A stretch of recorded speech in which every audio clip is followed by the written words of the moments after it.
Class 7 lesson 7 activity 16। দেখো তোমাদের activity 16-এ A here অর্থাৎ একটি খরগোশ ও একটি টর্টয়েজের গল্প রয়েছে ইংরাজিতে। সেই স্টোরিজটা আমি এখানে লিখে দিয়েছি। Once there live a hare and a tortoise in a certain forest. একদা এক সময় একটি বনে একটি খরগোশ ও একটি কচ্ছপ বাস করত। The hare and was very proud. সেই খরগোশটি খুব গর্ববোধ করত, তার খুব অহংকার ছিল। One day he challenged a tortoise to a race. একদিন সে একটি কচ্ছপকে চ্যালেঞ্জ করেছিল একটা প্রতিযোগিতায় অংশগ্রহণ করার জন্য। The টর্টয়েজ also accepted his challenge. সেই কচ্ছপটিও তার এই চ্যালেঞ্জটি অ্যাকসেপ্ট করেছিল, অর্থাৎ গ্রহণ করেছিল। The race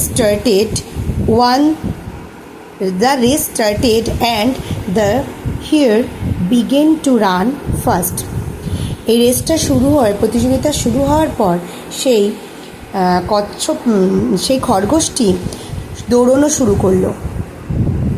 he thought that the tortoise could not catch him. সে ভাবল সেই কচ্ছপটি কোনোদিনই খরগোশটিকে ধরতে পারবে না। So after going some distance he rested on the way.